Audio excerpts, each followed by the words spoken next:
And welcome back, ladies and gentlemen, boys and girls, angels and demons and monsters and serpents. This is Brothers of the Serpent podcast, and we are coming to you live from the 10 by 10 by 10 tangent cube of science, where we are nestled amongst the dusty bones of an ancient seabed high atop the Edwards Plateau, and it has been incredibly dusty.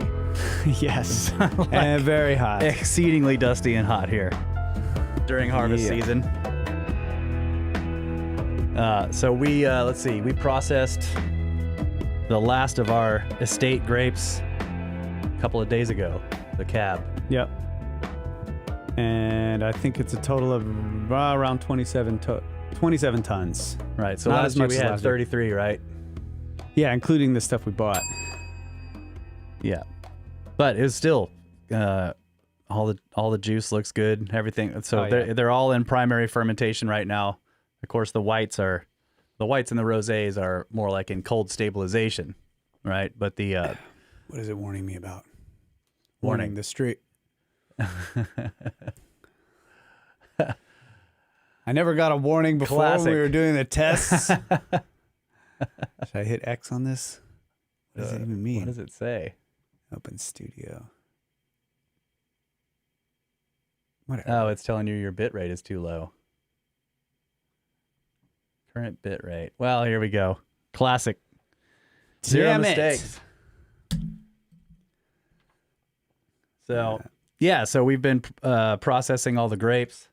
It's been a lot of fun and a lot of work. Has Kyle had a haircut? No. Stream's current bitrate is 2613, is lower than recommended. Open widget. How do I fix this? Well, Stream chat rate says is 6800 kbps. they're telling you your internet connection sucks. That's what they're saying. YouTube's telling me that? Okay, yeah, I believe you. But I don't know how to fix it. Yeah. Where do I change that? Don't worry about it. All right. Yeah. Yeah, maybe SnakeBros needs to pay for you to get a faster bit rate here. That's probably what needs to happen. Yeah, well. What do you guys have? Like it's supposed to be a... I don't know. It's like really good. It's good. Bruce, $20 for the wine. Thank you, man. It's good for, out in the hills. Shit. Anyways. Well, so I've seen people. I've been posting a lot of shorts on the YouTube channel of the winemaking process. Just 1 minute quick videos of stuff happening, and I've seen quite a few people asking like, how do they get it? So, it's Turtle Creek Vineyard is the name of the vineyard. Turtle Creek Olives and Vines right now is the name of the tasting room. Either one of those, TurtleCreekVineyard.com. TurtleCreekOlivesandVines.com will take you to a website that that the marketing guys and Carl have been trying to get updated for a long time, because the shopping isn't the best. But you can, if you're in the United States, except for like, I don't know, a couple of the states that have weird laws about alcohol, you can order it. You can order wines from and get it shipped to you in the continental U.S. And not all the wines are available, because some of them are, there's some types that we make that are only the members. Oh, right. They're only sold to members. Only. And can you be a wine club member if you're anywhere? I suppose. Or do you have to be like a Texan? No, I don't think. I think you can be anywhere. Right. So if you want the exclusive stuff, you can join the wine club and get a monthly dosage. Yeah, make sure if you do that, you tell them you came from SnakeBros. Yeah. Anytime you order, yeah, They you guys need to know. You need to. So you have to remember that the number one, the podcast and the winemaking business are completely separate from each other, right? The podcast is Kyle and I, Laura, and now Elisa, but the winemaking business is not owned by us. We work there. Kyle is the general manager, head winemaker, and I'm like the assistant guy. But we don't own the business, but we do make all the wine. I make all the important decisions on the wine. So if you guys ever end up ordering wine, make sure you tell Turtle Creek Vineyard that I sent you. That Kyle sent you.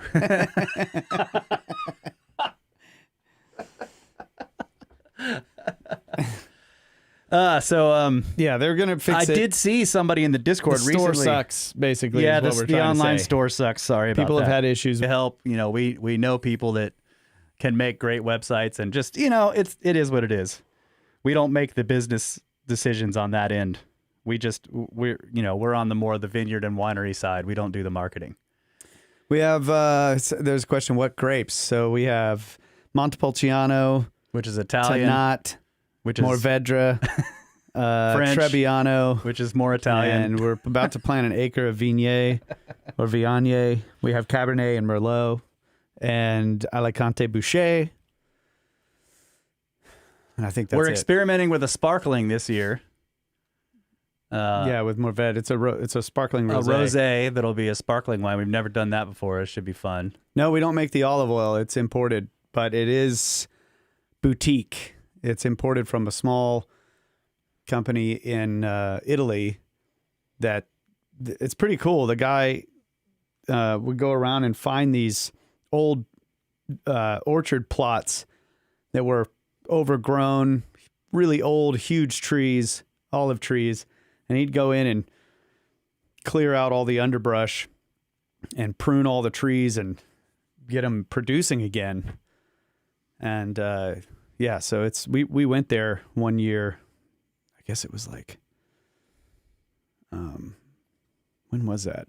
Like 17 or 18. And during harvest, so we got to see the whole process. We went to their orchards and then went to the little tiny processing facility they use. So every year that, extra virgin oil comes right off the press, they bottle it and ship a pallet or two over here to us with our label on it. Man, there's lots of good questions here. What do you use for fertilizer? So we use a liquid fertilizer usually. And it just depends. Like we'll take soil samples each year prior to the beginning of the spring season just to kind of see what the deficiencies are. So we added maybe like, I don't know, a pound per acre or something like that last year of nitrogen. But we have really rich soil in the valley. Mostly the nutrient that we use is iron and Epsom salt. Magnesium sulfate. Magnesium for magnesium. I get like these huge 50-pound bags of magnesium sulfate crystals, and I'll dissolve them into a big trash can of water. And then I have chelated iron powder that you can also dissolve into water. And then we have injectors on all of the irrigation. Everything's irrigated. This is Texas, right? So they don't get enough water. So. Yeah, so the irrigation is drip line. And so we have like a big 4-inch trunk line going out, and then that distributes into 2-inch lines, hard lines that go out to the vineyard rows. Play for this. And then they come up and they reduce down to 1/2-inch drip line. And so at each interval, it drips about 1/2 gallon per hour. So you can basically inject a liquid fertilizer or back at the nutrient into the We have sort of a distribution station where it divides into all the different blocks of acres of vines. So like we have 7 blocks in the valley and 4 blocks up on the hill, and the injector is right there, so we can say, well, the cab needs boron, and almost made a joke about boron, but and it's getting boring. Something else. It's getting boring, bro. Yeah, right. Anyways, we can inject it. It's great. CO2. So yes, you can just add CO2, but you can also try to set it up where the last bit of fermentation happens in a sealed bottle, and it self injects the CO2 because the fermentation's outgassing process is it releases CO2. Yeah. So if you do it in a pressure environment, it will carbonate it. Right. That's the way we're doing it is we harvested the grapes at a specific sugar content so that we have a low alcohol because we want to ferment to dryness. We also want the acids really high, so it's better to pick them early when the acids are high and the pH is low. And then once the yeast has completely eaten through all the sugars and the wine is quote unquote dry, and the yeast will all die and settle out, then we stabilize the wine.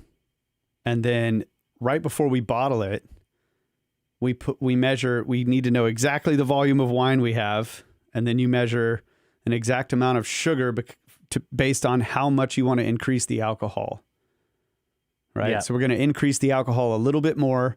We add that little bit of sugar, we mix it all in, and then we bottle it.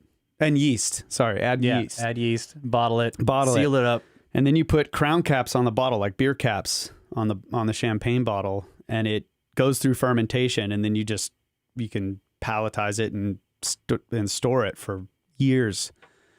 And then when you're ready to serve it or sell it, you take it out of the boxes and you put it on a riddling rack where all the bottles are tilted neck down, and that lees the sediment in the bottom from the yeast and whatever falls towards the neck of the bottle, and you keep coming every week or every couple of days and you turn the bottles and it keeps falling further and further down the neck, and it eventually ends up against the crown cap.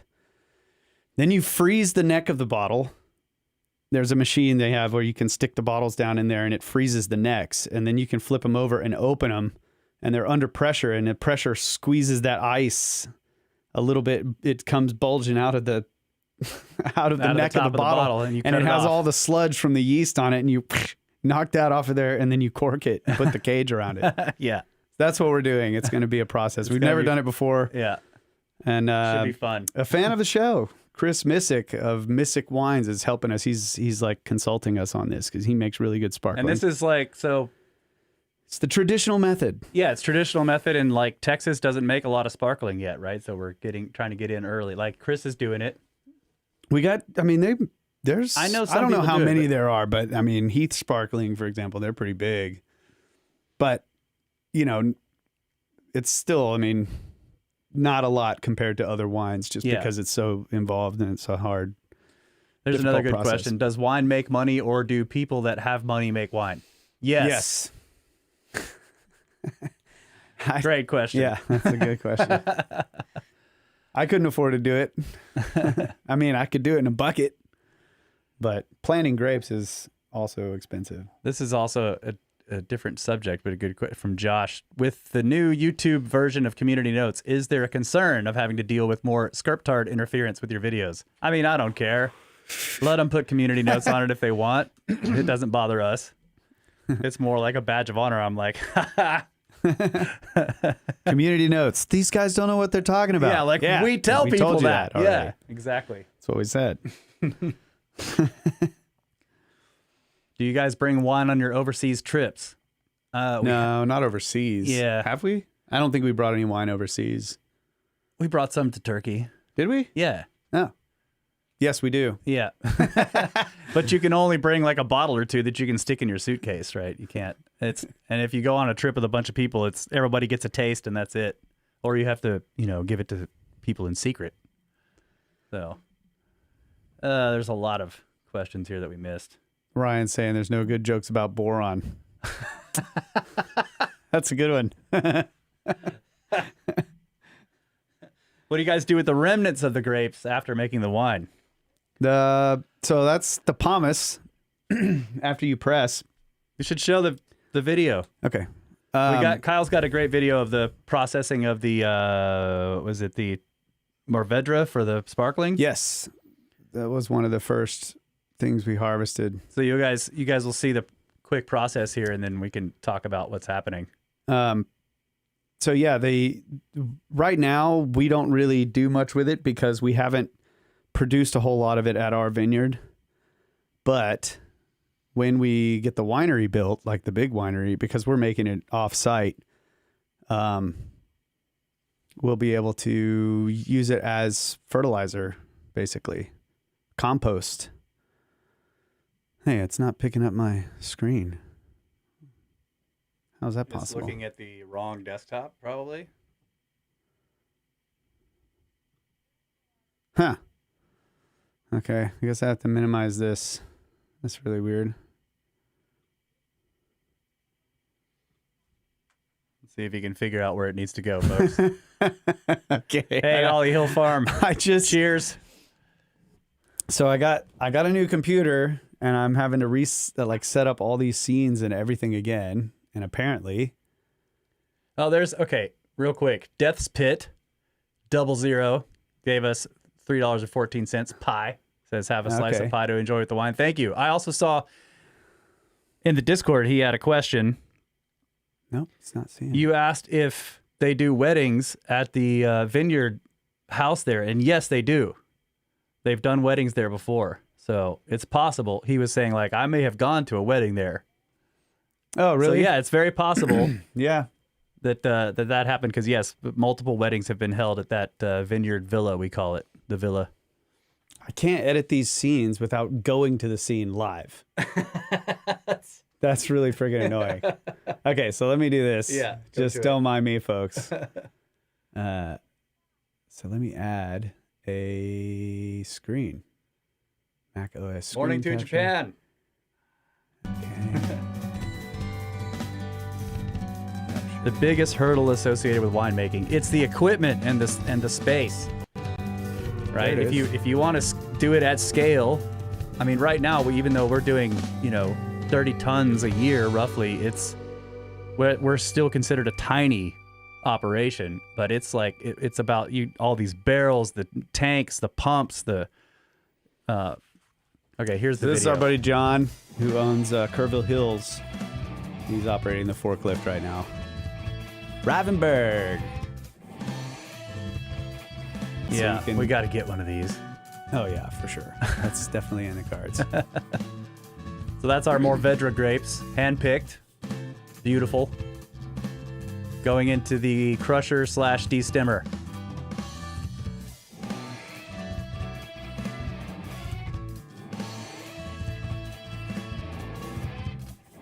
There's the destemmed and crushed grapes coming out there, and the auger is pushing them through into the pump part.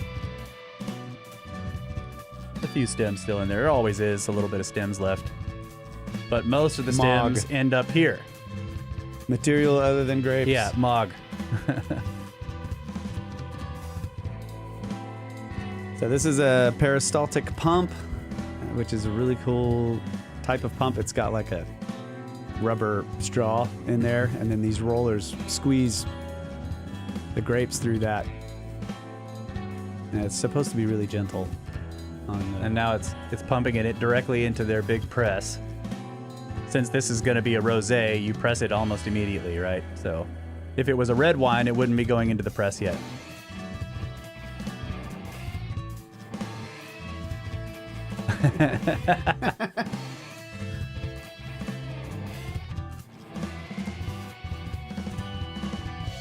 Oh, Cody's asking me the new press idea work. I don't know. Plus the other one. Oh no, on the peach, that was the other thing. Yeah, we were pressing peaches. I guess like idiots because nobody presses peaches, but we did. Nope, I didn't blow the other bladder. We thought it might have happened a couple times, but it didn't. Yeah. Monkey Sausage Club, 5 pounds. Sorry I'm late to the chat. Is the vineyard yours or do you work for someone else? It's not ours. No, We were just talking earlier in the stream, like, that the podcast is ours. The vineyard business is owned by a good friend. He's also our boss, but he's a great family friend, Dan Schultze. He's awesome. So Kyle's his general manager, head winemaker, and I'm the guy that makes sure Kyle doesn't make any mistakes. So this is like a 3,000 gallon tank, and the dimples on the sides is part of there's like a jacket that glycol can flow through. Oh, is the music still playing? This guy Is it really? You can hear the music. What music? I'm so sorry. Yeah, when I added the new screen, it put music in there. Zero mistakes. Sorry about that. Jeez. See, I had fixed all this stuff before we started, but I don't know some reason the screen, it wasn't capturing the screen properly. Now the video's over. You can change it back. Oh my God. Ugh. Yeah. It's all right. It happens. It's tough to run all this stuff and also be the host of the show and talk. Well, this is the, we were like, let's do a show. Let's go live. And I hadn't had much time to get this computer set up. Yeah. Whatever. So, yeah, that's the other thing is like, so we were, the last few live streams we had done, there was skipping and, there was like glitches in the stream or whatever. And it's like the studio computer that we've been using for years, which worked totally fine for a long time, just suddenly stopped being able to do live streams. So now we've got this new machine and Kyle's been trying to get it set up. So going back to the original question about what do we do with the stuff, with the grape stuff after we're done pressing the wine off of it. This is dump it in the field. Yeah. This is the stuff after the grapes have been pressed and the juice is gone. Yeah. That's amazing. Pretty dry.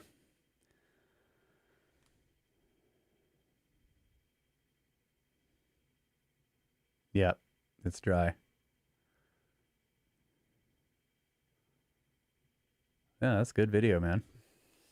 Thank you, sir. You need to upload this to the...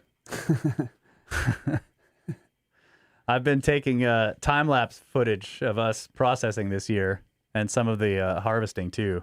Oh, yeah, we can show you guys sometime. It's really... I should have brought it today. I didn't think of it. Yeah, they are pretty funny. Let's see, what else do I have? I got some looking at...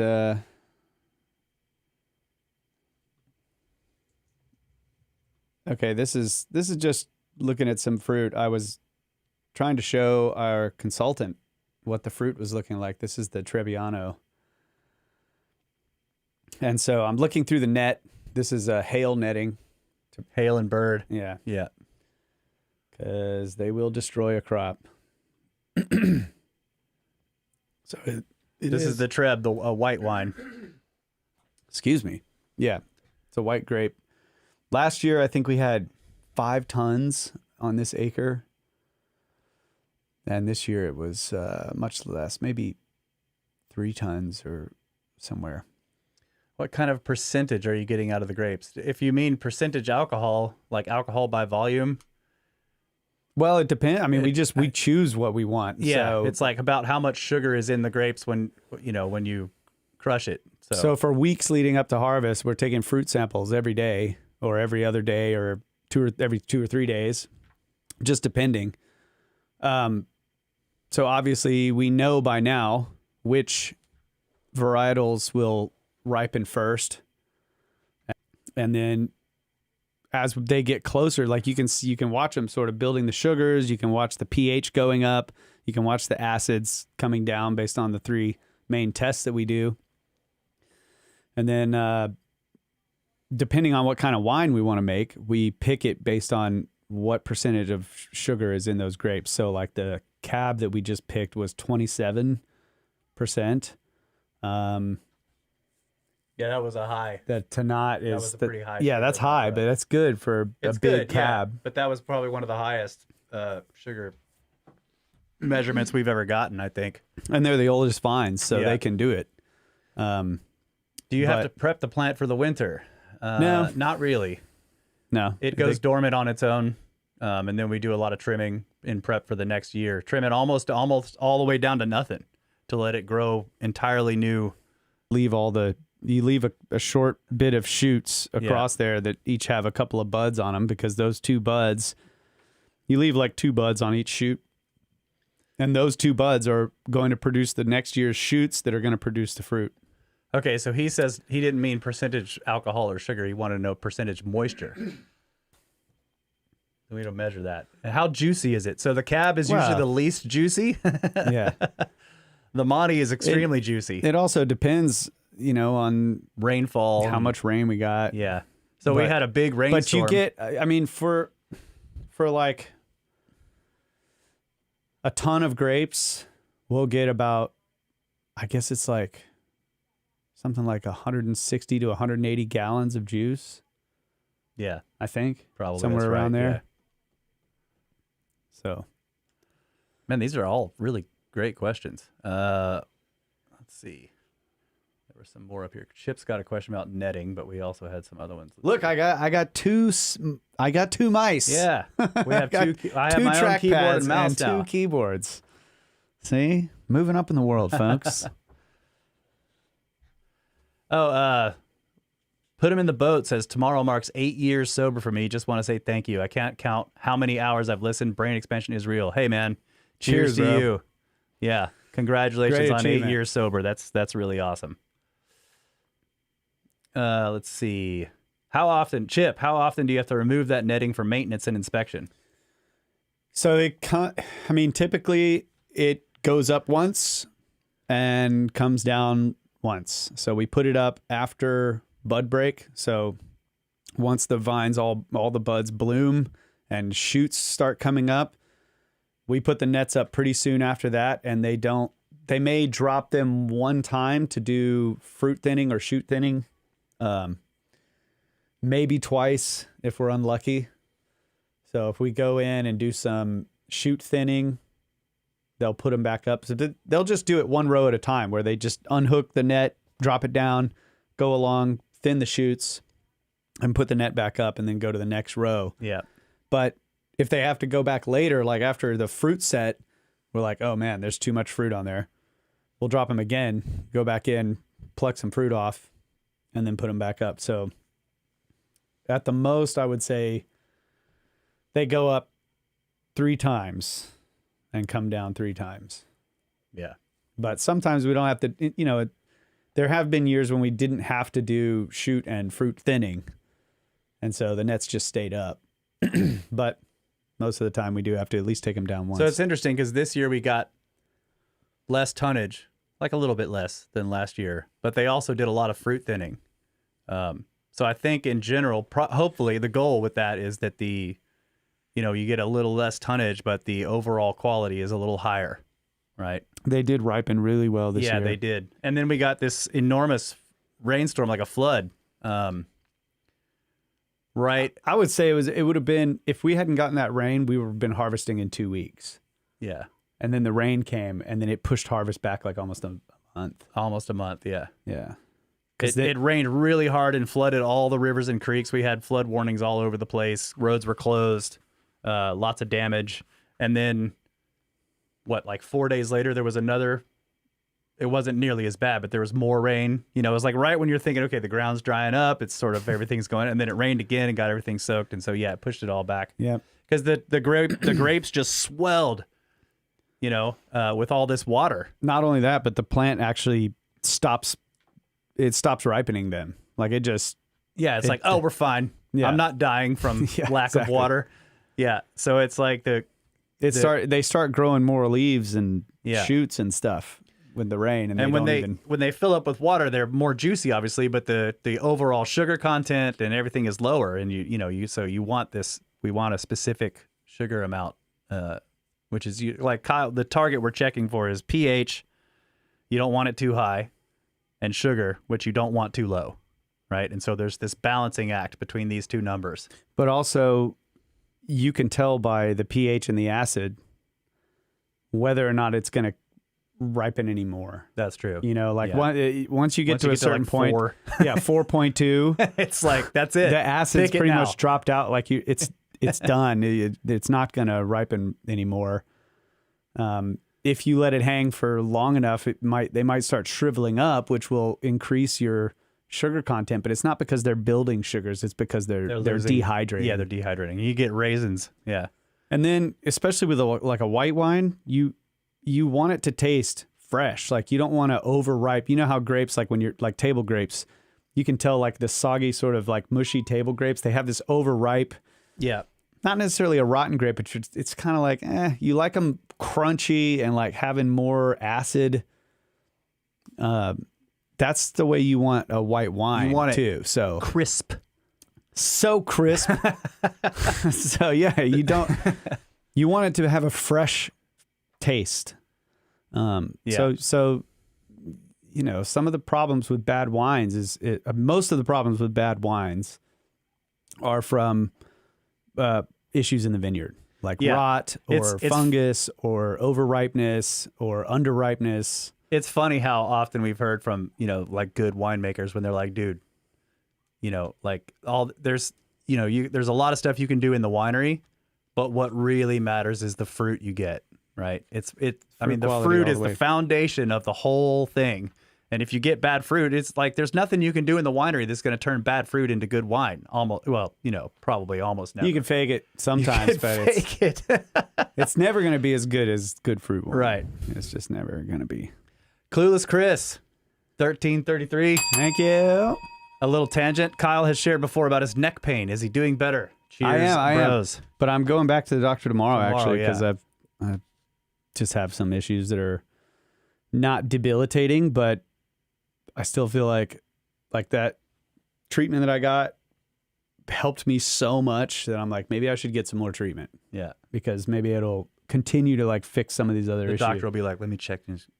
Yep, you need another shot. That'll be $1,000. Thank you. Yeah.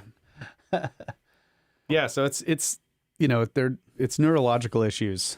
And really the problem with it is that my nerves are being, they've got pressure on them, or they're constricted by bone spurs and bone growth. It's a result of arthritis. That's the result of trauma to the bones from the wreck, pretty much. And probably other stuff like doing stupid shit. Yeah. Tom S., is it good to leave a bit of leaf shade on the grape bunch when they are growing, or is direct sun okay? This is another great question. Both. Yeah. You want, it's good to have leaf coverage, but not too much. They do need to get sun. And I think more sun on red wines or red grapes than white grapes.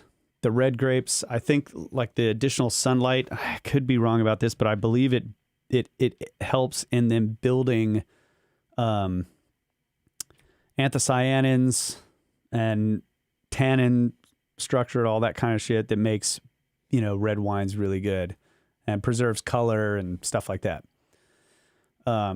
So some people practice leaf thinning, like they'll actually go along and like pluck leaves out around the fruiting zone.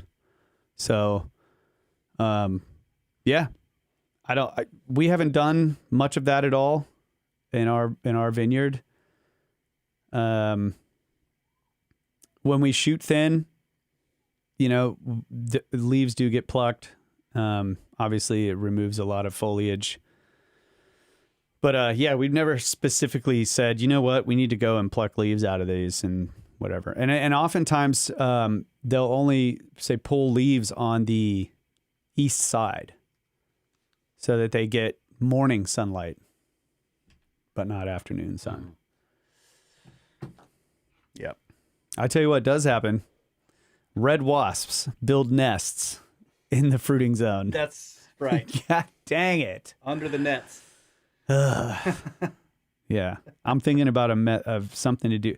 I was thinking about making a slurry of diatomaceous earth in the sprayer tank. Oh. And like a couple of weeks before harvest, going through there and spraying diatomaceous earth all over the grapes. Your idea is probably better. Yeah. Yeah. Because Raul and his crew, those poor guys. Have they gotten stung a couple times? Yeah. Oh, yeah, shit. When they're picking grapes. Yeah. And I've almost gotten stung when I was doing fruit samples. It's terrifying. A flamethrower would also solve the problem. Yeah. That's what I think. All right. Well, should we, what should we do? Should we take a break? Yeah, we can take a break. And that was the end of the wine cast. Now we'll get back. Now we'll go to regular SnakeBros stuff. Yes. All right.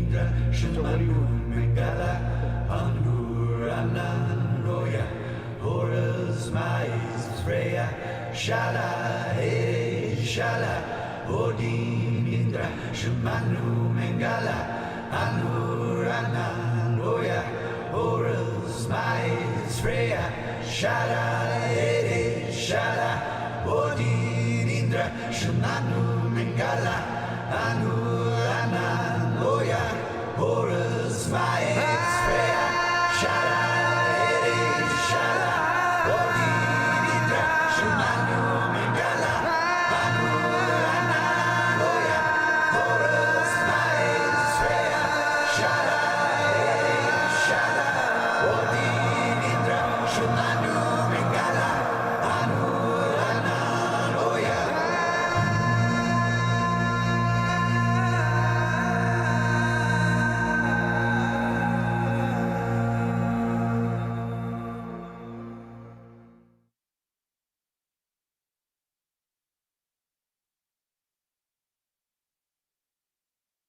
I didn't turn the mics on. There you go. So we're back, now ladies. we're back. Now we're back.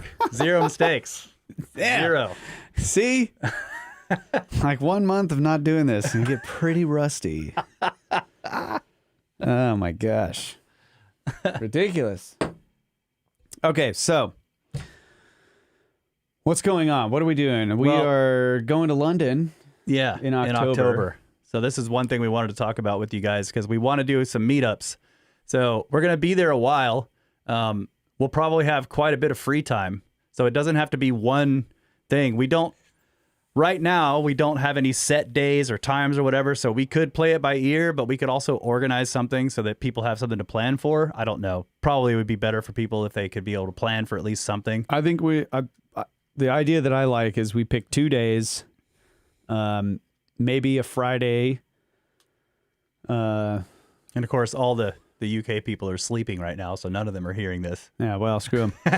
It could be like a day in the middle of the week, and then like a Friday or something, or a Saturday. Yeah, we could plan like a day trip type of thing. I'm thinking to a museum. Yeah, spend the day in the museum, and then afterward go to a pub for a pint. And we can drink a pint and call each other old sport. Yeah, old sport. All you UK peeps, you better call me old sport. Yeah, old that's boy. what we want. We want you guys to call us old sport. That's what you guys do. Old sport. Everyone knows it. So yeah, like 2 different days, and that way, if there's a conflict for somebody, then maybe they can make the other day or whatever. So yeah, we are. But we'll be banging around in London for like at least a week or so, maybe more. So it'll be fun. Hopefully we can go see some cathedrals. I mean, who knows? And like any of you guys out there, like, have suggestions. I already got, so in the meetups chat in the Discord, if you're in the Discord, put in suggestions. We'll come up with some kind of plan, but like people have put in some great suggestions already for, some pubs to go to. I want some fish and chips, Mm-hmm. But yeah, it'll be fun. And we'll give you guys updates in the Discord as we figure things out, and we'll get specific dates. I don't want any of those famous flat beers you guys drink. No flat beers. Unacceptable. I want a light American beer. Wait, did we tell them this story when we were in the we were in the airport at was it Heathrow? Yeah. Heathrow Airport, and we had a layover of like 4 or 5 hours coming back from Egypt, and we go to a pub in the airport, and we're like, we want a famous like UK beer or whatever. And this guy serves Kyle a beer, and Kyle's like, "Oh, bro, this is flat." And the guy's like, "No, it's supposed to be like that." And Kyle's like, I did not believe him. "No." I had to go check with some other people that I know, and I think I asked Sam. Yeah, and he was right. like, yeah, mate. A warm, it's flat like legit. beer. It's flat beer. And I was just like, dude, I just lost all respect for you people. Psh, no wonder. Yeah. We fought a war to get away from you people. That's right. Unacceptable. Unacceptable. So yeah, we are going to be in, like I said, October. It's what day are we getting there? The 10th? No, it's like, I think it's like basically the 5th through the 15th. Okay, 5th through the 15th. Yeah. So that's the range. 5th through the 15th. Yeah, see, Chip says flat beer is a thing, and it's wrong. I totally agree, Chip. My man. The other thing that's happening, well, we just announced the 2025 Egypt tour with Ben and Yusuf. That's going to be in March, and the itinerary is awesome as always. And this one has a Red Sea extension. So last year, when we were in Egypt, we went to the Red Sea at the end with Yusuf to sort of relax, and we also, you guys know, we got our scuba certifications and we went diving, and we were just like, this is so amazing that we want to do this as an extension. So, you can go to Egypt with us and then go to the Red Sea. And if you want, there's an awesome, dive shop there, and they will get you certified, and then we can go diving on the reefs there. It's going to be amazing. There's also a really good museum there that we can go to with Yusuf.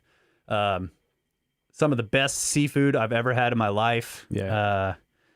The beaches and everything is just, the water is gorgeous, and it's like an all-inclusive resort. Like you can just, all the food and the drink, everything is basically free. It's a whole massive, like a village set up there. Yeah. And then also, I think Yusuf was maybe talking about ATVs in the desert, which we did, which is kind of fun. It's very dusty, but it was fun. So bring, like snowboarding goggles and a mask or whatever, but it is fun. So we're going to do that as an extension. But yeah, the Egypt tour is up for registration. So you can go to Ben's website and find that if you want. The other thing I'm doing, I'm leaving tomorrow actually to go to Florida with Ben. I think we're gonna hang out with Matt Bell. You guys think you're so cool. Kyle's not going. Think you're so cool going to Florida, looking at jars. Kyle can't go this time because of the harvest or whatever. But Ben and I are going to Florida for like 4 days because we're gonna do some vase work, some scans. We'll see, some measurements.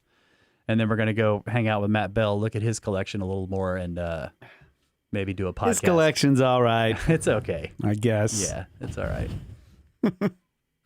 Cheers, Matt. Yeah. Your collection's great, bro. Don't listen to Kyle. It's okay. All right, what was you kept trying to add something. I was just saying we're not doing the Randall Carlson Columbia Gorge. Yeah.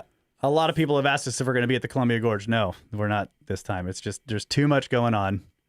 I do want to do that Columbia Gorge trip. I was actually just talking to Brad about it the other day. And Brad, of course, is scouting for a New York area, like Hudson Valley. Finger Lakes? Yeah, Finger Lakes and stuff. And he's like, yeah, I've been scouting for this. We were there 20 years ago and we'd like to get back. And I'm just like, man, yeah, I want to go on those trips with those guys, but just we can't do it this year and probably not next year either. There's too much stuff going on. Let's see what else. Any other updates that I've been meaning to tell people about? We are working with Ben on a Peru trip. Like that is gonna happen. So stay tuned for that because we have to get down to Peru, obviously. So we got to get down there and scout, look around, talk to people, find out what the logistics are and everything. But we are going to be doing a Peru tour for sure. So hopefully, once we get that stuff figured out, we'll have a solid. Oh, and Turkey. Yeah, we're also going back to Turkey, and this time we're going to do all the stuff we did last time, plus the museums, which we missed before because of the earthquakes and the floods. And we're going to get up to Cappadocia, go down to Derinkuyu, hopefully get out to see the cart ruts. It's going to be awesome. We've been working with Ramazan about this. And Ramazan's the guy we worked with last time, and he's great. So Turkey tour is also getting set up for 2025. That's right. Ramazan? Yeah, brother. We're going to need lots of beers. We're going to need a lot of beer. He knows now. I know he knows. They're always surprised. He's prepped. We try to tell people, like, listen, I don't think you understand how many beers. And they're like, no, it's fine. I have 2 in my apartment. Like, bro.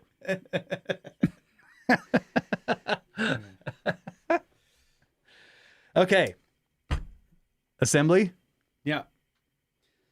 So, I've been looking at this assembly theory again, due to some interviews with Sarah Imari Walker, which was Joe Rogan interviewed, but also, forgot his name. What? The other Lex Friedman. I wasn't even listening. I was reading the chat. Sorry. Interviewed her. Anyway, it's kind of like reignited my interest in this assembly theory. We talked about it. We did like a whole show of discussion about it a while back. And Sarah is looking at it from the perspective of looking into the origin of life. So that's really interesting too, because previously when we had discussed it, it was mainly, I think, in the context of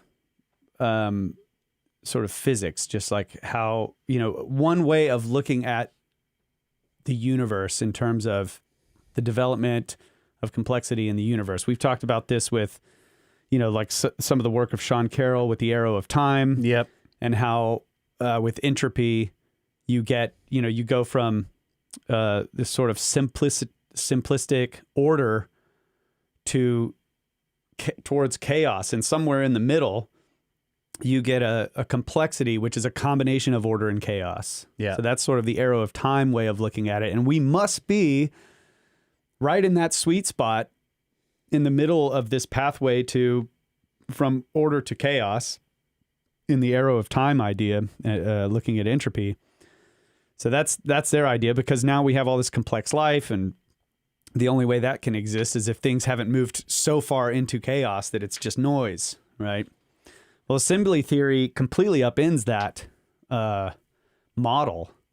And it's really interesting. And one of the things I love about it is that it's a very simple concept at its core, but the implications of this simple idea very quickly become, for me, difficult to hold all together in my brain and like run the model. You know what I'm saying? Yeah. Like you could think of, like you can get some idea of like, say, some physical process, or, like say inertia or something, that like things want to stay still the more mass they have, or if they're in motion, they want to stay in motion. And then you can kind of like run little models in your head about things that you've observed in the universe. And you're like, oh yeah, I can see how that would work. And then if I did this, this would happen. You can sort of like work out a scenario in your head of how that works. Well, with this, it's like, okay, this is a simple idea. And then when you try to run the model in your head of how it works, it very quickly becomes incredibly hard to maintain any kind of. And I think that's the point that they're also making overall too, right? Is that they keep saying, like her and the guy before that we were listening to, and he did mention. You're right. He talked more about cosmology and physics, but he also talked about the origins of life. Yes. This is one of the reasons why both of them mentioned that like it pissed off Darwinists and creationists. Yeah. Right. Everyone was mad. But because of the way it talks about the origins of life. But they both also said that based on our current knowledge, using this model of viewing the universe, that the Earth is the largest thing in the universe. Yeah. It has the most complexity. Now, on the one hand, I'd say that's like selection bias. Yeah. That we have observed. Yeah. It's selection bias because we like everything else is really far away, right? So, but at the same time, they're saying if she actually put it better than he did, she was like, right now, Earth is the only planet that we know of that has life, period. Yeah. That already makes it the largest thing in the universe in terms of assembly model. But it has complex life, and it has intelligent complex life, and it has many, many different forms of complex life. So it's an enormous object because she views any object in the present. She says the present contains the past rolled up in it. Well, this is part of assembly theory. So that any object contains the information for the way it was constructed. Yes, entire the way history. it was assembled over its entire history. Yeah. So if you take a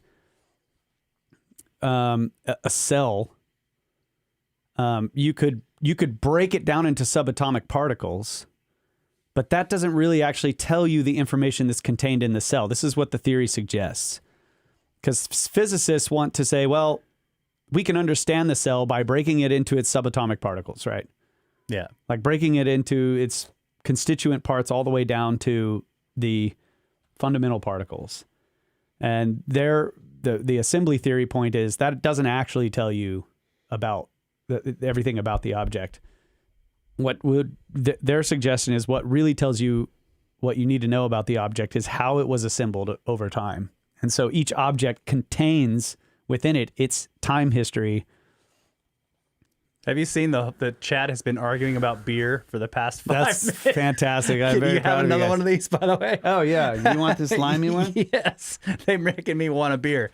I'm trying to discuss assembly theory, and I look up, and all I see is like beer in the chat. Vamonos. Let's goose. It's a tart, refreshing beer with lime and salt. Excellent. So maybe you like this. Let me get my beer vest. Okay, so I'm just going to read the abstract. I read this paper today, and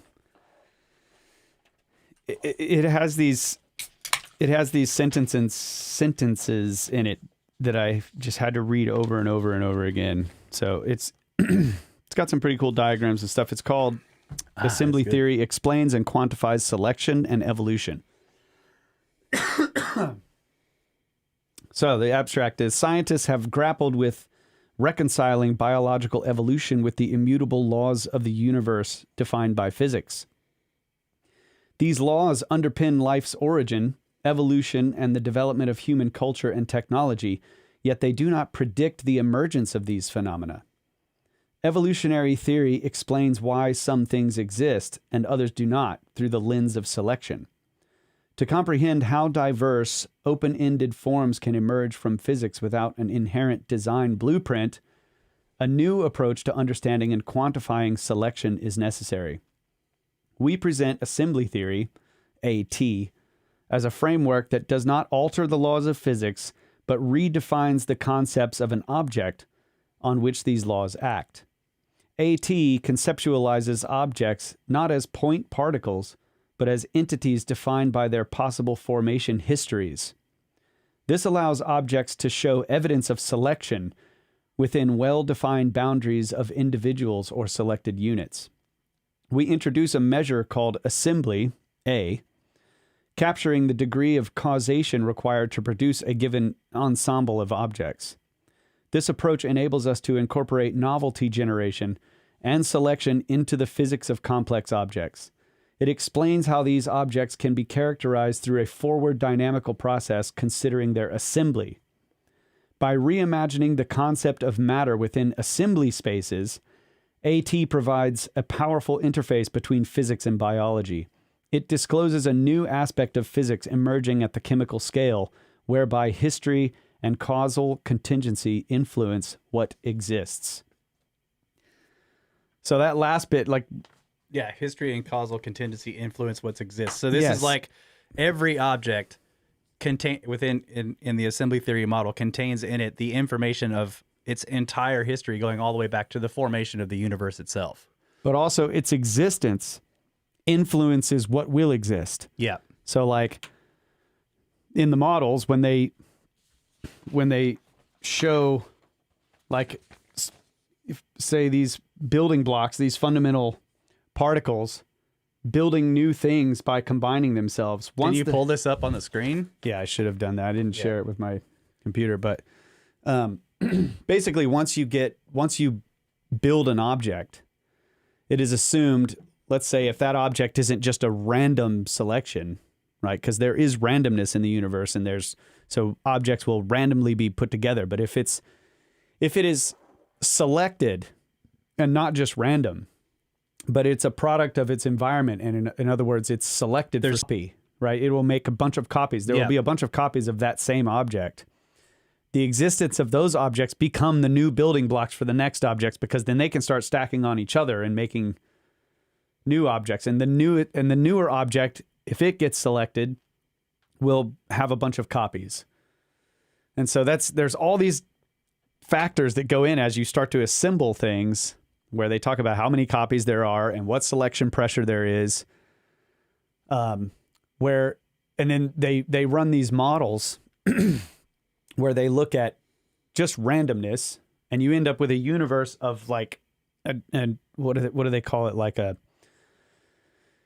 It's like a double exponential growth of possibilities. Yeah.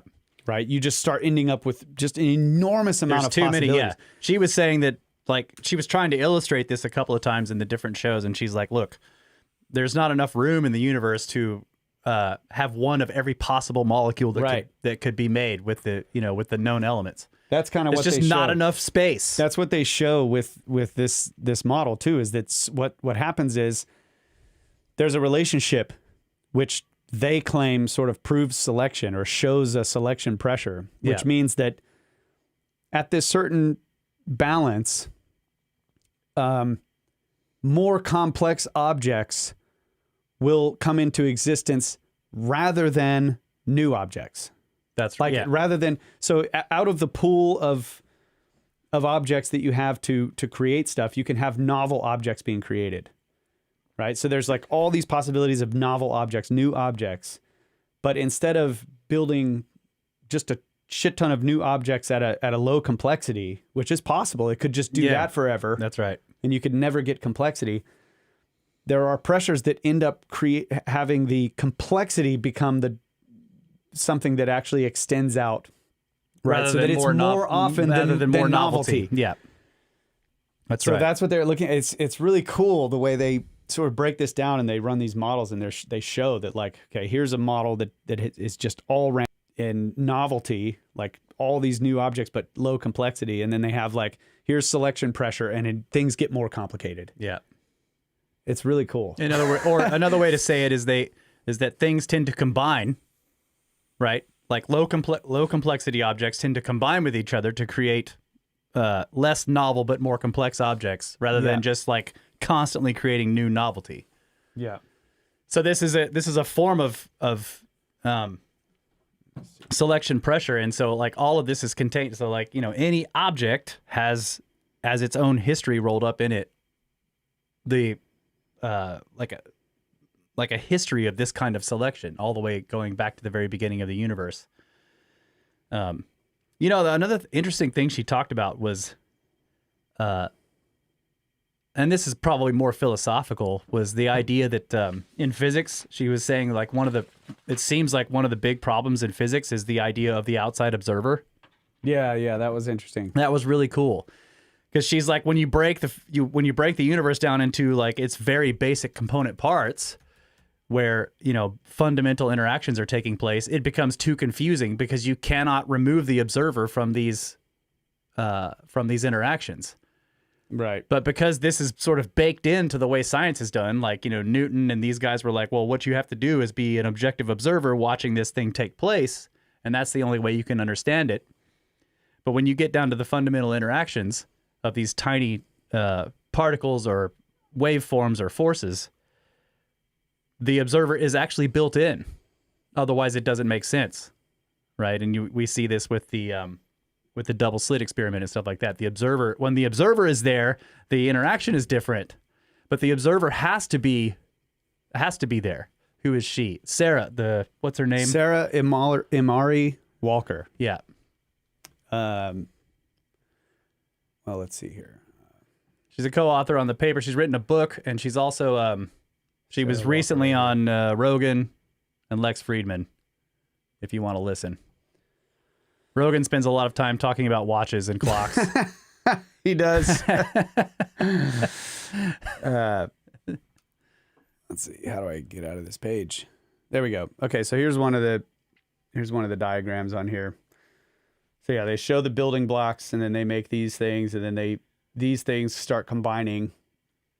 And then, of course, there can be multiple paths. So there can be another set of building blocks that ends up producing this, and then that ends up combining with this, and they go through these various pathways. But there's this idea that whatever is created ends up, obviously, it stays in the assemblage of the other parts, right? So it can be copied, but it can also have one of the original building blocks added to it, or it can have another object that was built with the building blocks added to it. Yeah. That's right. She's been on Lex 3 times. You're right. I only And watched Lee the most Cronin, recent one. Lee Cronin is the other guy that we listed. The last time we talked about assembly theory, we were referencing his interviews that he had been doing. So here's, I think, let's see. So this is kind of showing, I think these cones are showing, let's see, assembly possible, right? So you can see this ring here. This is assembly that's possible, but it doesn't happen. And this is the observed assembly, these little rings here. So like the assembly happens, but there's this bigger possibility of assemblies that doesn't actually happen, or maybe it does happen. Well, first you have the assembly universe. That's the entire cone, right? Right. This is like all possible assemblies, but not ones that are Which is- possible within the objects that already exist. Yeah. Yeah, she uses this one. I wish I knew what it was, but it's some molecule that has like, you could rebuild this molecule in so many ways that if you did every single one of them, it would fill 1.5 universes Right. with just one molecule. Yeah, one molecule. Yeah. All the different possible assemblies of this one molecule. So that's the type of, like, the universe isn't big enough to contain all of the possible assemblages of these various constituent parts. So there is a selection pressure on what exists. Yeah. That is using the resources of the universe, and that's what we observe. So this is just, I love this because it's like, this is one of those ideas that that Feynman was talking about at the end of The Nature of Physical Law, where he was saying, like, to have a new idea that's like helpful, or that like, if you really want to find a new idea, you need to find something that fits all of the repeated, testable, observed phenomena, and in other words, doesn't necessarily break the laws of physics, or at least it fits in with all of the known All the observations. Yeah. observation, but has something new, or some new way of looking at it, Yeah. and then could possibly predict something new. Oh, look at this guy. Classic. So yeah, it's oh yeah, I told him I was coming over. That's what it was. I told him I was coming over tonight. It's Ty, yeah, Ty. Okay. Damn No it, I'm wonder. sorry, bro. I totally freaking stood you Tell him up. to jump on the live. Totally stood you up, dude. Damn Zero it. mistakes, folks. Yeah. All right, I gotta text him. Yeah. Well, I do like these ideas. It is a good way to look at the universe. And the fact that it's like annoying a lot of people on a whole bunch of different sides of these arguments is interesting as well. But I guess, like, stepping back a little bit from the assembly theory itself, and just some of the ways that and you were pointing this out to me when Kyle was telling me, like, you need to listen to this, this woman and, like, her views on science and the universe and stuff. And it's like, it resonated with me a lot because of the way she was basically saying things like, look, and we've talked about these things on the show multiple times, like the beginning of the universe is like, all ideas like sort of fall apart. They all become equally plausible or implausible, however you want to look at it. This concept that something or someone created it, well, that's, this is as implausible as it gets, right? What is this thing or this entity or this person, not person, but intelligence that would have created something?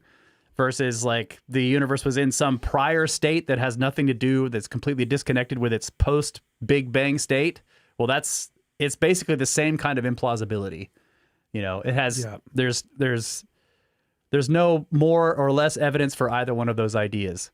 And she said the same thing about simulation. She's like, simulation just pushes it out to some outside programmer or whatever. The big programmer in the sky. The big programmer in the sky who's running the simulation. Classic. It's the same thing. It's, all of these are equally plausible or implausible, however you want to look at it. So it just comes down to a personal choice, or none. You can just say, like, here are some possibilities that we've come up with and no one really knows.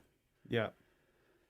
I do like the way that this idea of building complexity, like, it kind of makes you look at the the idea of what is the origin of life, like in a new light, because, or at least for me, I haven't,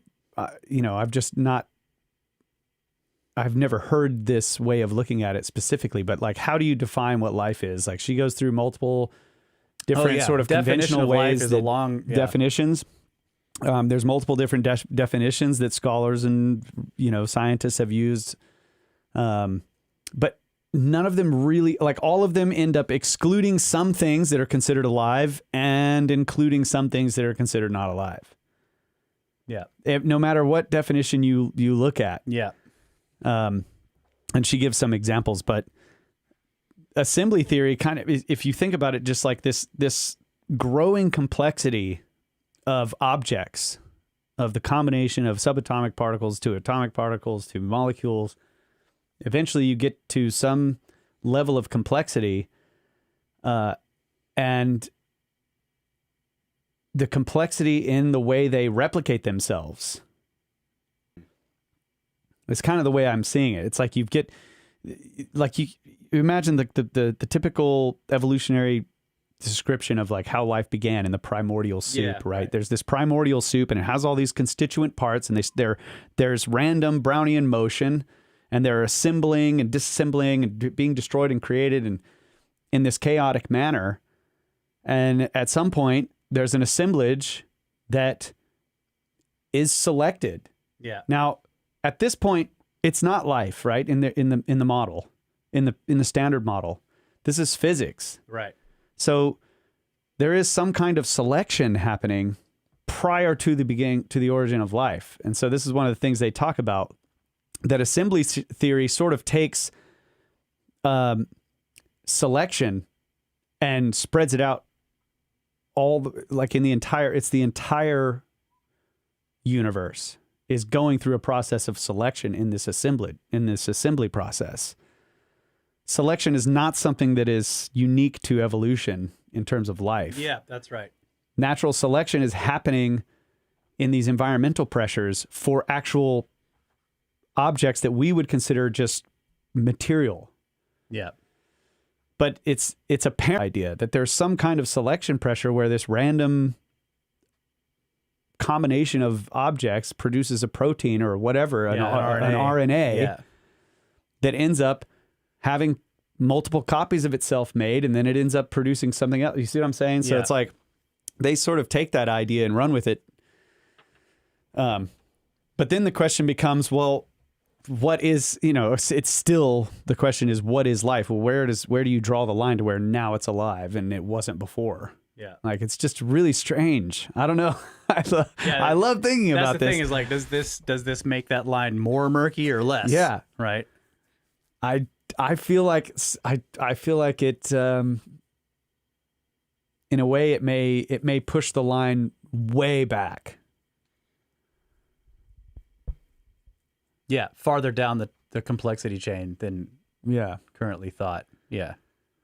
Yeah, and this also, like, Joe really got, I think in his interview, kind of got into this a bit more, which is like, we think of life as like it's all carbon based. Everything that we know is like this sort of carbon organic based life. chemistry. But it could be other things. It's just that, at least in our part of the universe, these objects or this type of material wasn't selected. Whatever that type of material might be, it could be some other type of material. In other words, like a material, an exotic material that we don't know about. Yeah. Because couldn't other parts of the universe be producing other materials that we're not familiar with in chemistry that have never made it over here, or we don't have the same selection pressures? And so there's different types of life that are just completely exotic materials. Element 115. Yeah, that's right, Marty.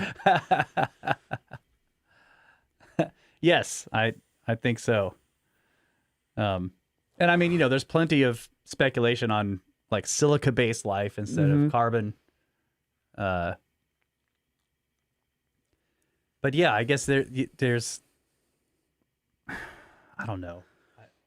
I'm not sure. Like the where are the pressures coming from is the question. Is it built in, right? Is it because of some kind of fundamental properties of the universe itself? But where do those arise from? Yeah, I know. I don't know where the pressures come from. Yeah. It's good. He's got his fingers on the scales. See? I mean, some environmental pressures. it's clear from the way that the theory is presented that some of the pressure is based on what exists already. What's interesting, if I understood this correctly in this paper, when they talk about their actual experiments that they did, when they did experiments that were just totally random, again, it just produced a ton of objects without increasing complexity. Yeah. But when they put their finger on the scale and sort of push this sort of put selection pressures on it, complexity rose way up in lieu of novelty.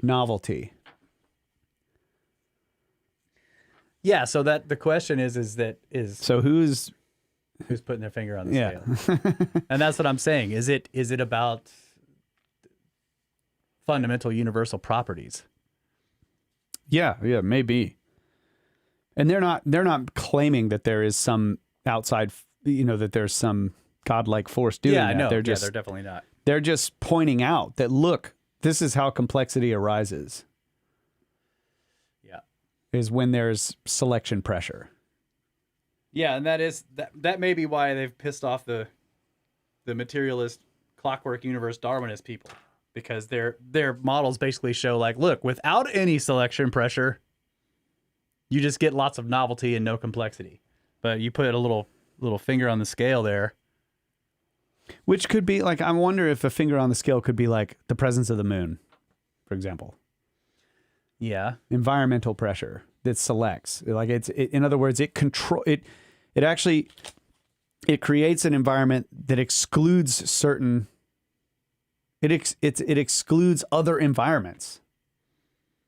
Other possible environments. The presence of a star also, right? Yeah. I think that, like, you could probably just, if there's all kinds of stuff like that. Yeah. One given pressure would be the abundance of specific elements versus the scarcity of others. Yes.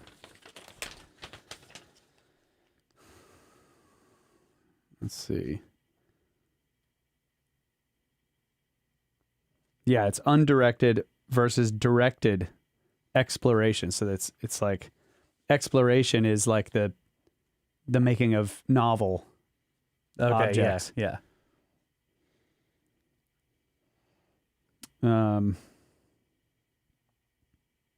It's so anyways, I don't need to read it. Pretty cool. We don't have to talk about that for the rest of the show. I find it fascinating, and it's also, like, hard to think about, because it's like they have a simple concept, and then from that simple concept you can extrapolate a set of, like, rules. Yeah. Pretty easily. Like, well, if an object is made, there can either only be one or there would be copies. Yeah. Right? And then you can have the rule of, like, well, okay, there's copies, and then the rule of whenever an object is made, it's within the environment of the constituent parts that made the object. Right? So it's an object is made, but it's still surrounded by the two parts that made it. So it can add more of those. Yeah. But if it makes copies, if multiple of those are made, then it's going to combine. Then you'll have, let's say it started with two objects, and then those combined, well, now you have three objects. Yeah. And then you add another one, you'll have four objects, and so on and so forth. Yeah. And so it's like a simple idea with a simple set of rules, and it, like, quickly becomes very complicated to think about. It's very complicated. It's also a bit of, like, path of least resistance sort of thing happening as well. Right? Yeah. This would be one of the pressures. Path of least resistance is the stuff that would tend to combine.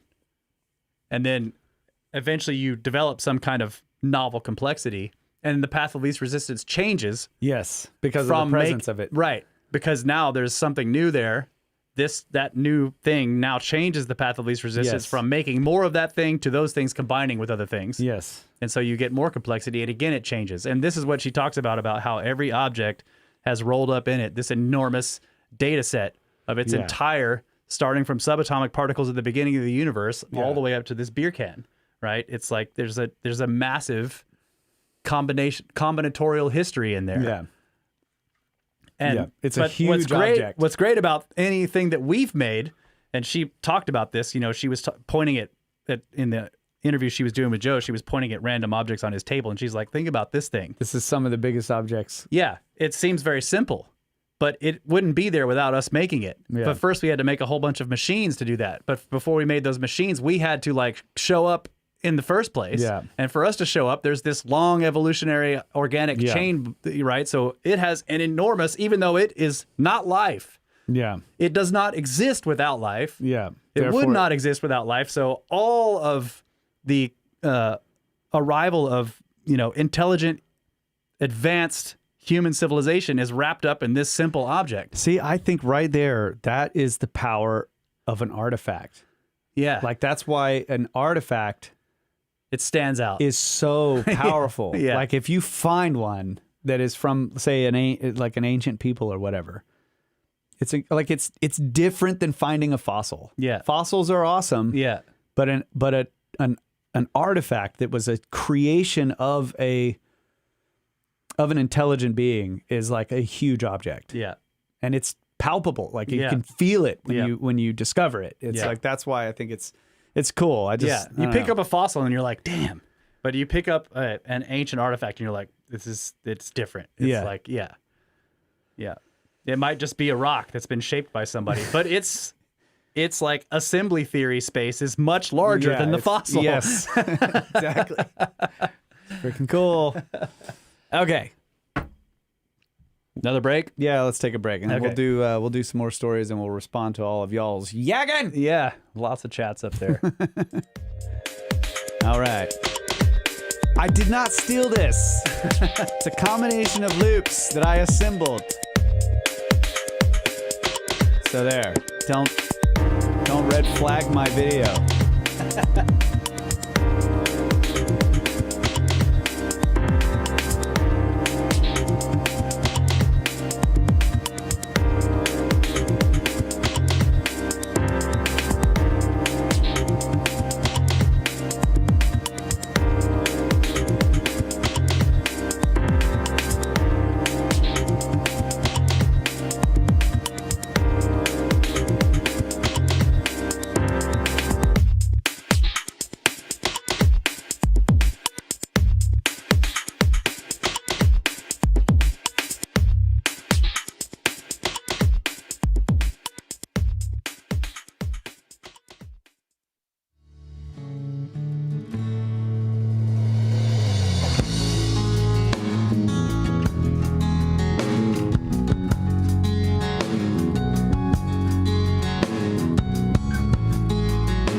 And we are back.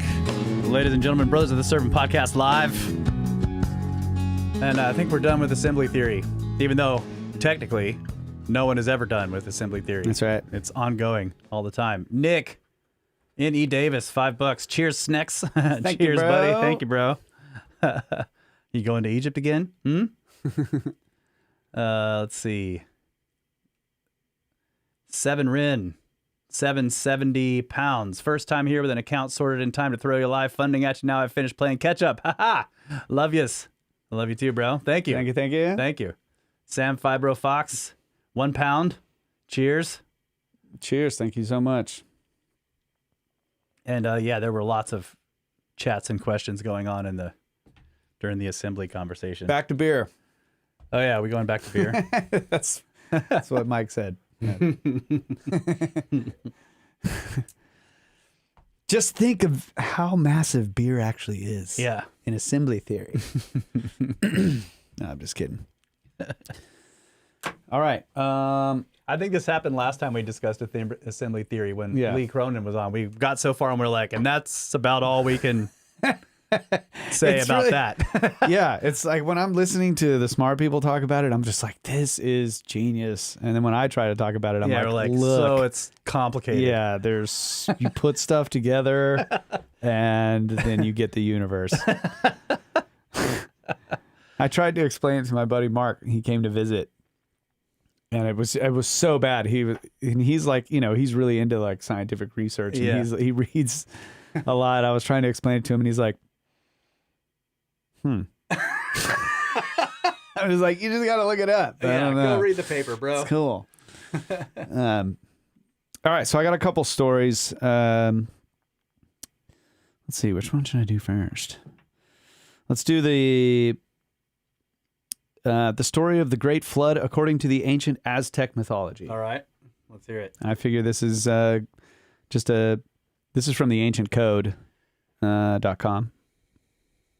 I think it's .com. Anyway, quote, before the Great Flood, which took place 4,800 years after the creation of the world, the country of Anahuac was inhabited by giants, all of whom either perished in the inundation or were transformed into fishes, save 7 who fled into caverns.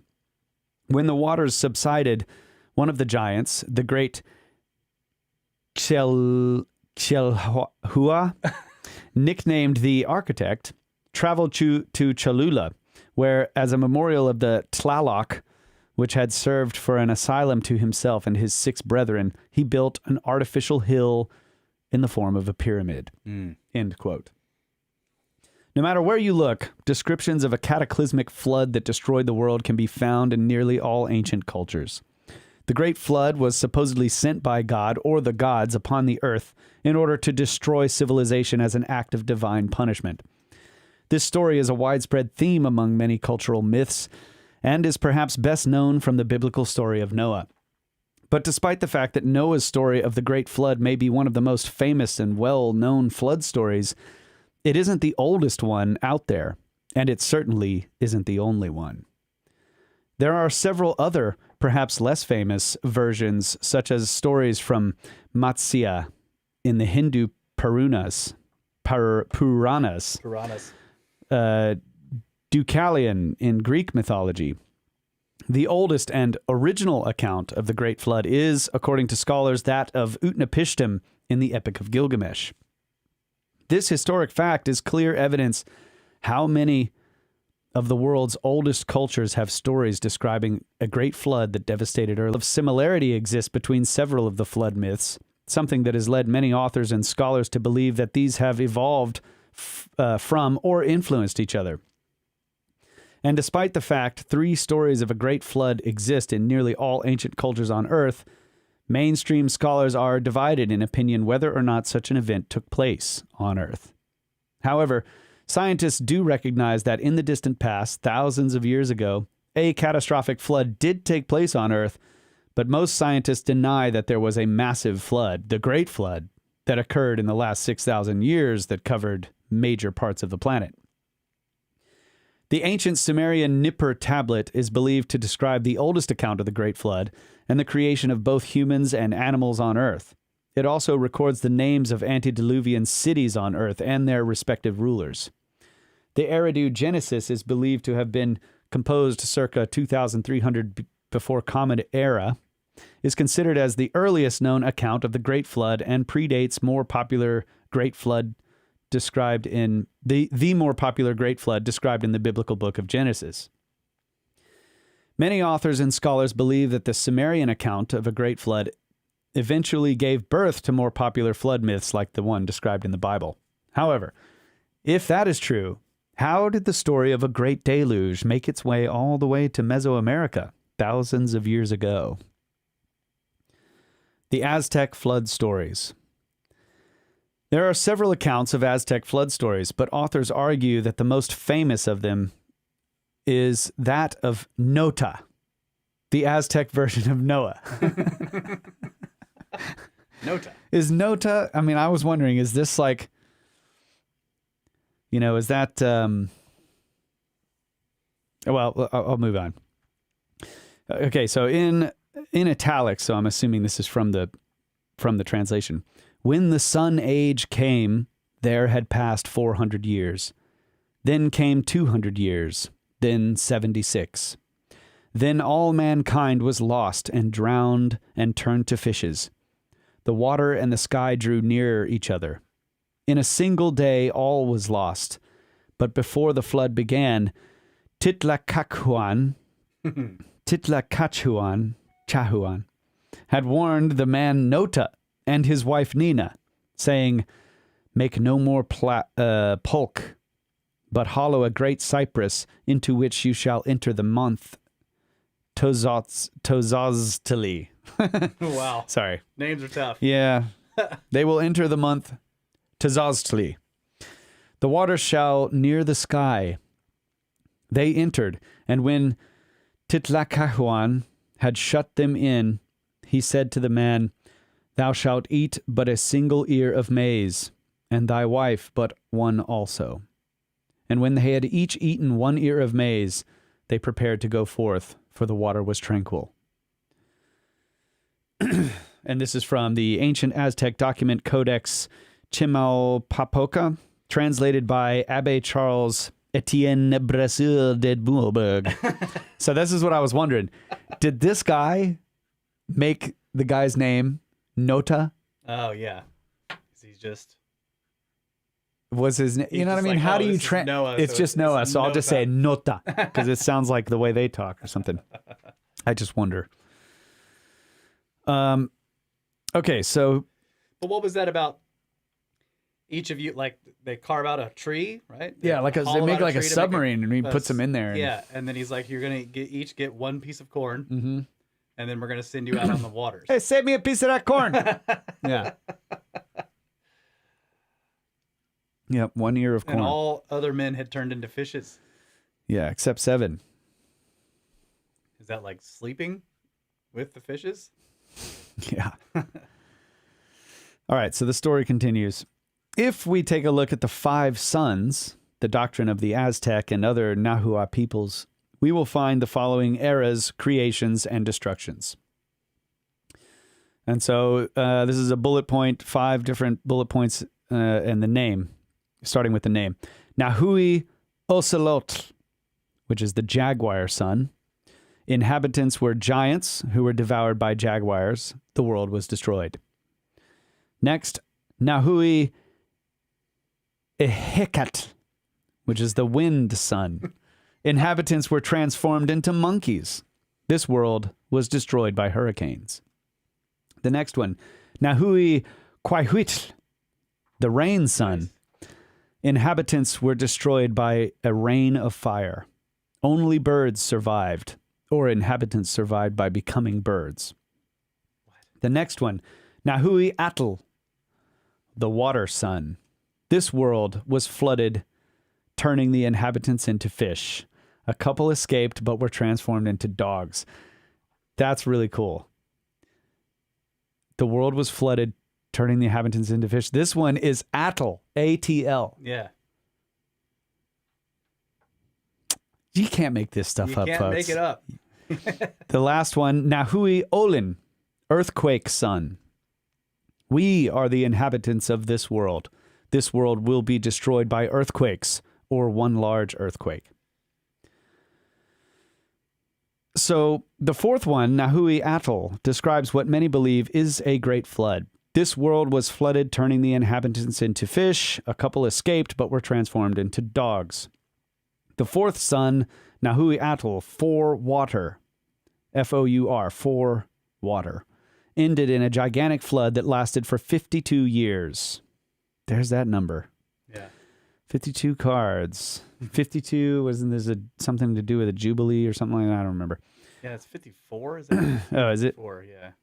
Only one man and one woman are said to have survived, sheltered in a huge cypress, but they were turned into dogs by Tezcatlipoca, whose orders they had disobeyed. That's from Britannica.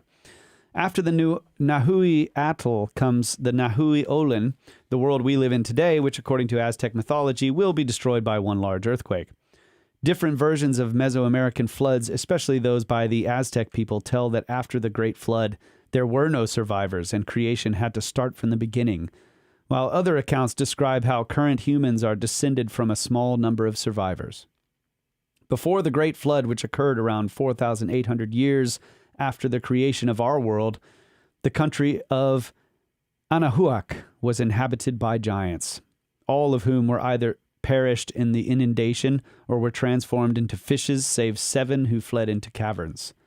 When the waters receded, one of the giants, Xelhua, surnamed the Architect, traveled to Cholula, where, as a memorial of the Tlaloc, which had served for asylum to himself and his 6 brethren, he built an artificial hill in the form of a pyramid. He ordered bricks to be made in the province of Tlalmanalco. By who? The demons. At the foot of the Sierra of Secotl. And in order to convey them to Cholula, he placed a file of men who passed them from hand to hand. The gods beheld with wrath an edifice, the top of which was to reach the clouds. Here we are, the Tower of Babel. Irritated at the daring attempt by Chelhua, they hurled fire on the pyramid. Numbers of the workmen perished. The work was discontinued and the monument was afterward dedicated to Quetzalcoatl. Giants lived on earth before the flood, and Chelhua was one of the 7 giants in Aztec mythology who escaped the flood by ascending the mountain of Tlaloc in the terrestrial paradise and afterwards built the Great Pyramid of Cholula.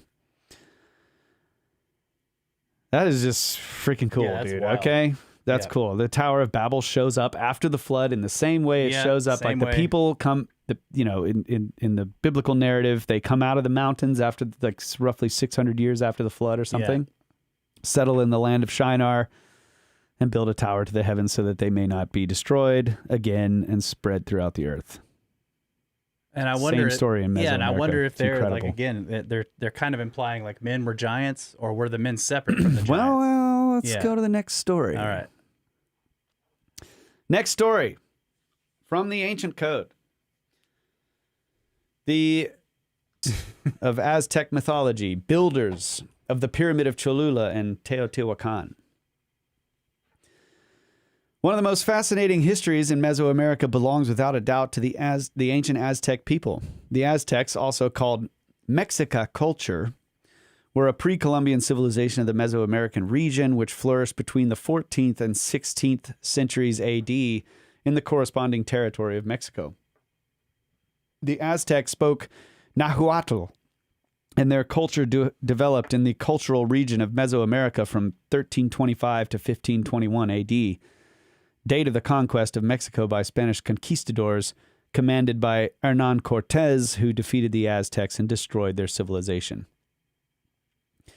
The Aztecs reached a high degree of technological and cultural sophistication and were governed by an elective monarchy, organized into different social classes such as nobles, priests, warriors, merchants, farmers, and slaves. In addition... We have an autonomous directive. In addition to their incredible agricultural, astronomical, and economic development, the ancient Aztecs are known for having a pictographic script and 2 calendars, an astronomical and liturgical. The center of the Aztec Empire was the city of Tenochtitlan, located near Mexico City. The functioning of the Aztec state was based on a wide bureaucratic network formed by professional officials such as priests, trade inspectors, and tax collectors, the Tecutli. Like many other... Tax collectors. Yeah. Tecutli. No wonder they decided to flood it. Like many other ancient cultures during the time, the ancient Aztecs, too, were polytheists. They worshipped several gods and believed that if human blood was not offered to the sun god, it would stop shining and would go out, plunging the world into darkness. Classic government propaganda. Yeah. Anyways, we can talk ancient politics. That's okay. It's totally legal on this show. And Aztec propaganda there. Human sacrifices were offered to Huitzilopochtli or Tezcatlipoca. The sacrifice was placed on a stone by 4 priests, and a 5th priest extracted with a knife the warrior's heart alive to feed it to the gods. Tlaloc was another. Children were sacrificed annually on the mountaintops. It was believed that when more creatures cried, more rain the god would provide. Classic. Tlaloc, is that the one that when Luke was here? The giant, enormous. Yeah, I think so. Yeah. Anyway, if we're wrong, he'll text me. Yeah, he will. Thanks, Luke. Well, I'd have to tell him we were speculating. In the Aztec pantheon, there were many gods. The main ones were linked to the solar cycle and the agricultural activity. The most revered god was Quetzalcoatl, represented as a feathered serpent. According to the Spanish chroniclers, the bloodshed was offered from the hearts of animals and human beings in essential rites to satisfy their gods. In addition to having been extensively developed in a number of scientific and social fields, Aztec mythology is one of the richest folklore of the American continent. Curiously, 2 of the most amazing structures built in Mesoamerica were the ancient city of Teotihuacan, the ancient city of Teotihuacan and the Great Pyramid of Cholula.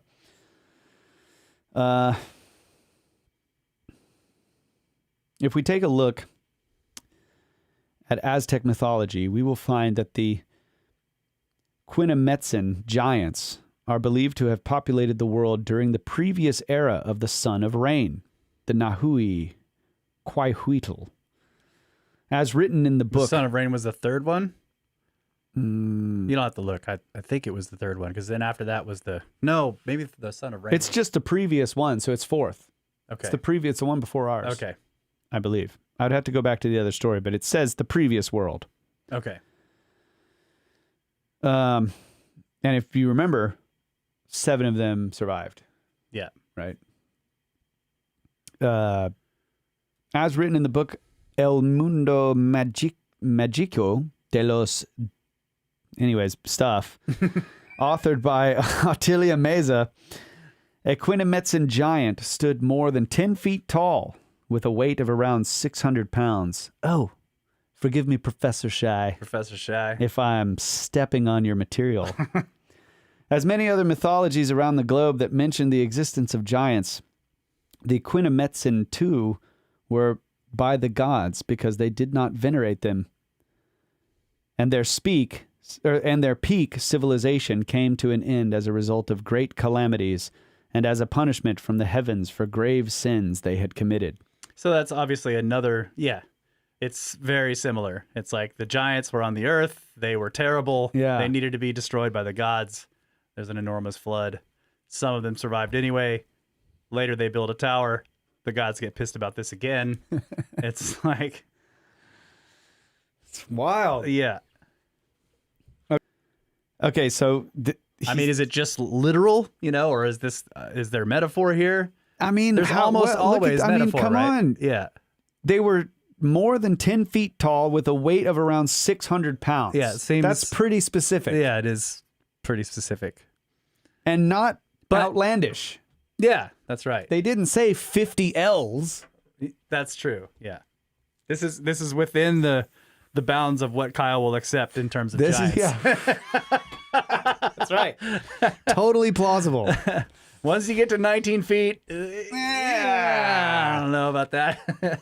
10 feet, look, totally plausible. I think that there's a pretty honest... no one's hiding the size of mammoths. Okay. There's nobody hiding like a 50-foot tall mammoth, I don't think. Okay. So let me just point that out, right? Yeah. So now we take like the average, like you just take as a matter of ratio between an elephant and a man.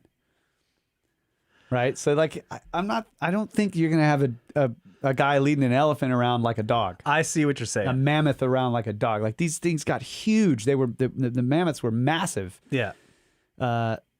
The biggest ones, and you even know. like when you're comparing them to modern elephants, so you could also say, well, like Maybe we can a imagine the guy- same sort of yes. Then you Okay. take the armadillo, and he gets, he's huge. Like that's quite a large difference. Yeah. But it's still, you can imagine. There's nothing wrong with the physics of that being like, the size of a cow or a bear, Yeah. right? An armadillo. Yeah. Anyways, that's kind of where I draw the line at 19 feet is just Dude, we gosh. went to the 19 feet's a bit much. the Tar Pits Museum in LA, and they have one of those standing bear skeletons there from the and you're just like, How tall is he? and the sloth. Is he like 12 feet tall? The sloth is like, yes, You're just 15 feet like, tall? Oh my god. Yeah. Yeah. You're Yeah. like, okay. And bears are like taller than us. Yeah. Like some bears. Right. The biggest ones are taller. But not that much taller. No. But you Yeah. could have a man maybe that's like looking up to the face of the bear. Right? Yeah. Like maybe he's 15 feet tall. That's, Right. Yeah. That's big. yeah. But I think this is, this is really moderate. 10 feet tall and Yeah. 600 pounds. That's Right. not too bad. So again, that's it's have these skeletons been found? This goes back to the giants question. These skeletons have been found. They They've have been been hidden. found. Yeah. Why are they hidden? I think I just think it's too close to the. I think they've been hidden for different reasons. I would say that initially, I can understand like a very traditional sort of Judeo-Christian faction of society hiding them because it's like, no, like you don't. It wasn't like. Especially if they were buried in the mounds, Okay. right? Like that they had built a civilization and a city and cities and stuff here. It's like, no. Yeah. These were savages. You're right. Yeah, you don't want to believe you're living on the land of the ancient biblical evil giants. Yeah. Yeah. For sure. The ones who were rejected from the Tower of Babel and like we just took over, that we just inherited. No, this is the promised land. Right. Okay. Yeah. So you could go there. And then you can go, I think, further maybe and say that like something else took over after the Darwinian evolutionary theory sort of came out, and there was this big fight, Yeah. and it's like, nope, we just need to slam this thing home Yeah. to get rid of the 6K creationists. Yep. Yeah. You don't. And then want like this. you get this new data coming in, and you're like, whoa, no, let's not up in the apple cart right now. Right. We're Of still human We're evolution. still fighting these. We just got the missing link, and like Yeah. we're just about to shut this thing down. And now they're going to say, "Oh, that's Goliath." So you could go both directions with Yeah. it. Like both sides might have reasons to not want. Yeah. it's possible. I don't know the answer, but those are my speculations. Good so speculations. yeah, I guess that's about it. So he just has some bullet points at the end, and I don't know how this story is supposed to be organized because my app just sort of like slams all the text in here. But the Quinametsan giants. So these are the bullet points. The names of these guys: Kuahutemak, one of the four giants who supported the sky at the beginning of the fifth sun. That sounds a little bit like Atlas. Nut, right? Oh, Atlas. There you go. Yeah. Iscoalt, And Nut, you're right. Yeah. one of the four giants who supported the sky at the beginning of the fifth sun. So there's two. Kakuli, one of the four giants who supported the sky at the beginning of the fifth sun. Okay, there's So these guys are like the four Yeah. pillars now. there's Four of them. There's four of them. Tinexuchi, one of the four giants who supported the sky at the beginning of the fifth sun. Xelhua, a giant founder of the really long something Alan. Itzokan, Epaltan, Teopantalan, Teohuacan, Cuscatlan, and Teotitlan. This giant built the Great Pyramid of Cholula. Tenoch, a giant founder of Tenochtitlan. Ulmacatl, a giant founder of Quetzalcoatlan, and 2 other cities that really don't look like I can pronounce those. Mexticatl, a giant founder of Mexteca. So these are, I guess, these giant. They're all the cities or something. All the cities were founded by giants, Right. So yeah, And there's I like 7 that. of them. There's 7 of them, like the sages. That's the other connection too, right? There's 10 here, but there are 4 who are hold up the sky. But previously for the 5th sun. in the story, it's saying the giants all either turned into fishes, but 7 of them survive, right? And this is like the Hindu stories of the 7 sages or rescued the by 9. Manu. Yeah. How many is this? What did I say? 1, 10. 2, 3, 4, 5, 6, 7, 8, 9, 10. Yeah, there's 10. Anyway, that's cool. So yeah, that's just mind blowing, dude. The way the flood myth. I could go either way. It's like they experienced. How could they have experienced the same thing? Like either the same thing happened again. Like they were flooded. Some people survived and they built a pyramid, and then the pyramid was destroyed by fire from the sky or whatever. And that happened in multiple places. Like maybe there was a pyramid culture beforehand, and then there was this flood, and then the survivors started a new civilization, built another pyramid, and they were all destroyed by raining fire from the sky. Yeah. So they tell this story, or is it an origin story that's just way older? Way older. But again, you're saying this. It gets pretty specific, and they're even naming the cities. Yeah. Right. But if you think about it too, it's possible that like you've got these oral traditions that have survived all these thousands of years since, let's just go with the Younger Dryas hypothesis, like an antediluvian civilization or whatever. Yeah. And you have these stories that survive, and some of the knowledge survives. And at some point, they all build these cities and like dedicate them to those stories. They're naming them after the old, Yes. I was thinking the same thing. It's like that. They spread out.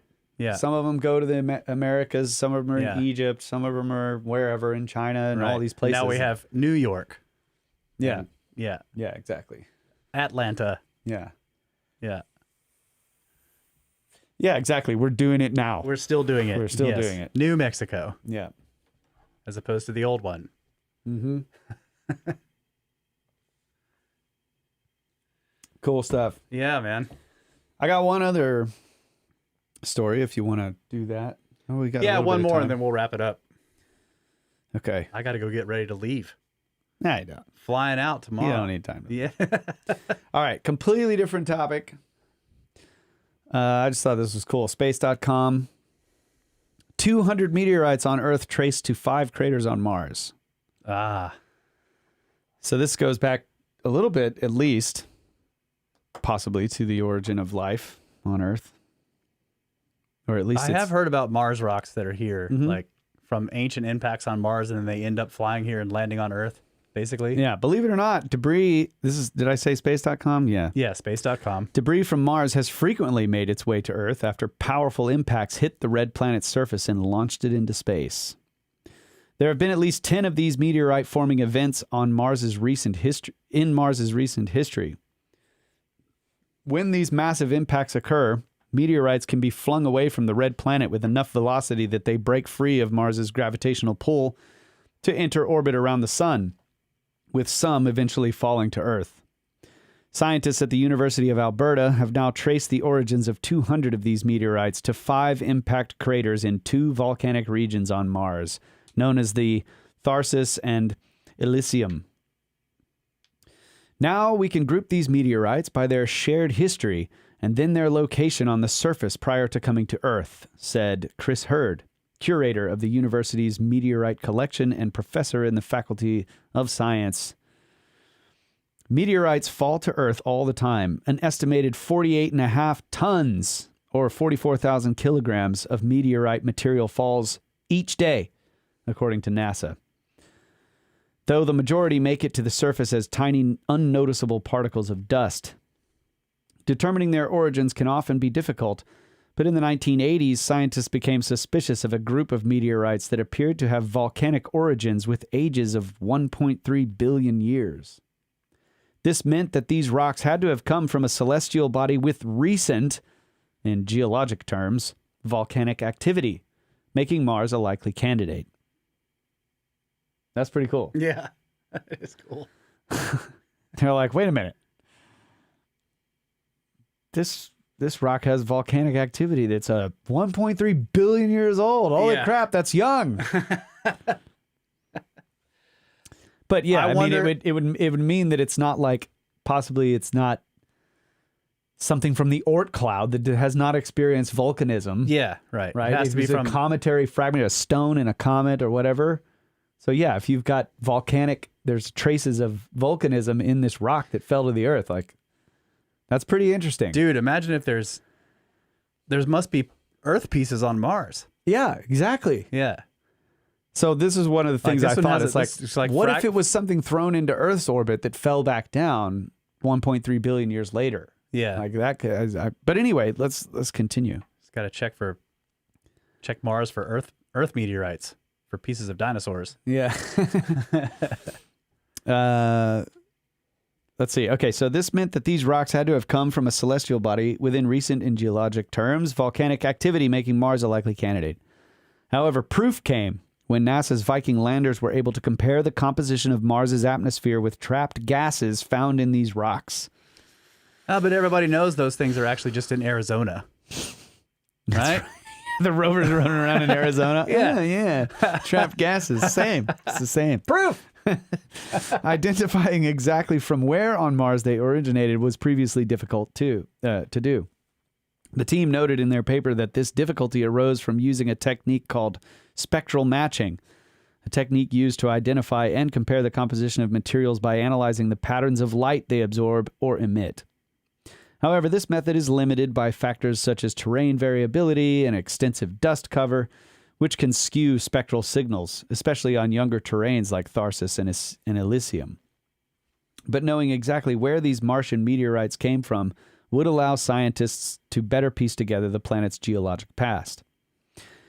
It would enable the recalibration of Mars's chronology, with implications for the timing, duration, and nature of a wide range of major events through Martian history, said Hurd.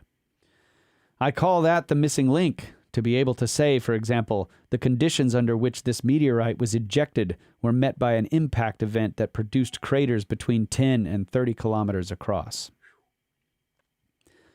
The team combined high-resolution simulations of impacts into a Mars-like planet.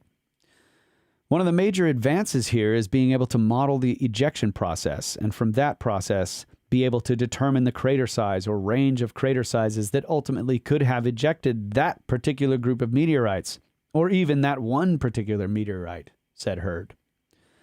The model's output allowed the team to determine the impact event's peak shock pressures and the duration the rocks were exposed to these pressures. This can be determined from shock features observed in the meteorites. For example, unique mineral changes, impact glass, and special fracture patterns. From this data, Hurd and his colleagues were able to estimate the size of the impact craters that could have launched these meteorites, as well as how deep the rocks were buried before the impact. It's incredible. Although these depth estimates come with some uncertainty, the researchers compared them with the local geology of possible source craters and the characteristics and ages of these meteorites to see if they align. Our modeling approach allows us to say, of all these potential craters, we can narrow them down to 15. And then from the 15, we can narrow them down even further based on specific meteorite characteristics, he said. We can maybe even reconstruct the volcanic stratigraphy, the geological record, the position of all these rocks before they got blasted off the surface. This could help the scientists better understand when volcanic events on Mars occurred, the different sources of Martian magma, and how quickly craters formed during an era of low meteorite bombardment on the red planet known as the Amazonian period, some 3 billion years ago. It is really amazing if you think about it, Hurd added. It's the closest thing we can have to actually going to Mars and picking up rocks. That's pretty cool. I wish they would, use some of these same tactics on some of these, ejecta or I don't know, some of this type of analyzing of rock dryas time period. I don't know. Maybe they have, but well, probably some of those I mean, it's just too recent, you know. Yeah, that's true. It's like the kinds of dating methods you use for things that distance have errors in the millions of years. Yeah, that's true. And you can't even check for those things because it's so. I was thinking more along the lines of like, we picked up some rocks on Earth and we were like, there's volcanism. And then we looked at Mars and started studying all the craters. Yeah. Okay. Yeah. And you think like the Younger Dryas impact hypothesis, they're like, bah, pff. Right. Like no one's looking. Like Randall had pointed out that one that they were finding these rocks of a certain constitution in some river basin somewhere that may have come. They had all these shock characteristics or whatever that may have come from a lake up in Canada. I can't remember what is it. Yeah. Is it Lac St. Jean or whatever it was, Lac right? St. Jean, yeah. That's right. There's stuff like that. It looks like it was a crater that had a big, massive outflow spillway. of water. Yeah. You're right. Yeah. And there's like shock It characteristics. seems like they could do this type of stuff with stuff like that, but no one's doing it. There's no funding for that. Yeah. Maybe that's the problem. That's true. I mean, like the Comet Research Group's work almost all is done in their spare time or with whatever, donations they can get from the public. Donate to the CRG, folks. Yeah. SnakeBros does. Yeah, we do every month. Yeah. Yeah, man, those are great. I have some UFO stuff, but we can tackle that some other time. Sure. How long have we been going here? That was 3 segments. Should be good. We can wrap it up. It's 2 hours. 2 hours of stream. Okay. Yeah. Cool. We got anything to? Oh, we got. We did get a Edfu. Text you later. Hey, bros. Everyone seen the paper on step pyramid potential hydraulic lift? I put this idea out there a couple of years ago, along with a hydraulic assisted saw, in an argument online, and was laughed at. Classic. You were lulled at. Yeah. I now laugh at the script arts. Good. Should always. I haven't seen the paper. Haven't seen it. Yeah. I think somebody told me about something like that. I did hear about it. Yeah. I heard him mention. I haven't looked at it yet. Been busy. Oh, yeah, maybe I heard about it. I've been listening to some Joe Rogan lately, as you well know. But Rogan brought it up. He brought it up. He's like, "Was it like they found evidence of like hydraulics?" Yeah. I haven't looked at it yet. We will. And once the harvest harvest is done now. So once we're done with the pressing and everything's in barrel and stable, I think we're going to start. Maybe we'll do some 411. Maybe we'll get into a book report. We'll see. For the end of the year. What kind of book report do you want to do, huh? What kind? Yeah. I don't know, like 15 parts. Science textbook. That's not the song I want. Wait, this one has a... There we go. Let's see. There we go. That's the song. What you want? Yeah, that's it. Science book? Well, I don't like to name any possibilities because then people freak out if I don't do it. And I get asked for years, when are you going to do this book? That's why I'm asking what kind. What kind of book? I don't know. Good one. I do want to do some 411 though. We got to continue on that. Yeah. Maybe do a couple episodes on. I have all the books, so we'll do. Which I don't remember what the next one is, but we'll do it. We'll do some. I'll go through and mark out some stories, and we'll go through some weirdness in missing 411, and then maybe start up a book report. So. And then is Marty? Marty's got more stuff, right? We got to finish the. Marty has more stuff. Yeah. We got to finish the part B, C of the. We did finish the last document in part 5. The spookiest story never told is not over, though. No, it's not. Yeah. Yeah. And now he's like, no thumb typing. Oh yeah, that's right. Damn. Well, I hope you're getting better, Marty. And we Looking forward to the probably next have one. producers and all. We'll have to get to this stuff when I get back. We'll get to that later. Yeah, folks. we pulled the last of the harvest out Friday. Yeah, it was Yeah, we were processing Thursday and then Friday. Friday. Thursday night they pulled it. We were Yeah. processing Friday, and I was just like, "Damn, dude, we should do a show before Russ goes out of town." So, Yeah, I told everybody like we'll probably take 4 to 6 weeks off, and Kyle's like, "Let's do a show." yeah, I was totally ready, totally prepared, Completely prepared. Anyways, glad we got to do it, and we love you. Always have. Always will. Good night, Adamu. Get back to work.